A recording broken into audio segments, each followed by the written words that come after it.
ഞാൻ ചോദിക്കട്ടെ, റസൂലുള്ളാഹി സ്വല്ലല്ലാഹു അലൈഹി വസല്ലം തങ്ങളോട് ശരിക്കും മഹബത്തുണ്ടെങ്കിൽ ആ മരക്കഷ്ണത്തിന്റെ മഹബത്തിന്റെ ലക്ഷത്തിൽ ഒരംശം മഹബത്ത് ശരിയാം വിധം നമ്മുടെ കൽബിന്റെ ഉള്ളിലുണ്ടെങ്കിൽ പിന്നെ ഹറാമ് കാണുന്നത് എങ്ങനാ, ഹറാമ് കേൾക്കുന്നത് എങ്ങനാ, ഹറാമിൽ ലദ്ദത്ത് കണ്ടെത്തുന്നത് എങ്ങനാ?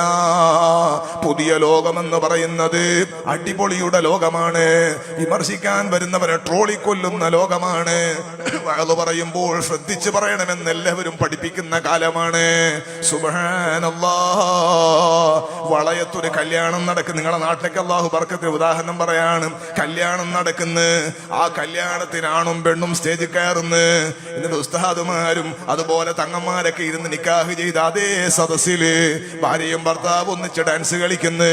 ഉമ്മയും ബാപ്പയും ഡാൻസ് കളിക്കുന്നു. കുടുംബക്കാര് മുഴുവനും തുള്ളിച്ചാടുന്നു. DJ ഡാൻസ്, ഭയങ്കര മ്യൂസിക് വെച്ചിട്ട് ഭയങ്കര ബഹളം. സുബ്ഹാനല്ലാഹ്. ഇതൊന്നായി ഷൂട്ട് ചെയ്യുന്നു. കുടുംബക്കാരും നാട്ടുകാരും സ്റ്റാറ്റസ് വീഡിയോ വെക്കുന്നു. അതാ ഫേസ്ബുക്കിലിടുന്നു, ഇൻസ്റ്റാഗ്രാമിലിടുന്നു. ഫേസ്ബുക്കിലിടുന്നു, ഇൻസ്റ്റാഗ്രാമിലിട്ടിട്ട് അതാ ലൈക്കിനും കമന്റിനും കാത്തു നിൽക്കുന്നു.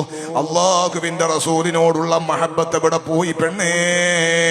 അള്ളാഹുവിന്റെ റസൂലിന് സ്നേഹമുണ്ട് എന്ന് പറയുന്ന നമ്മുടെ മഹബത്തിന്റെ ഖൽബ് എവിടെ?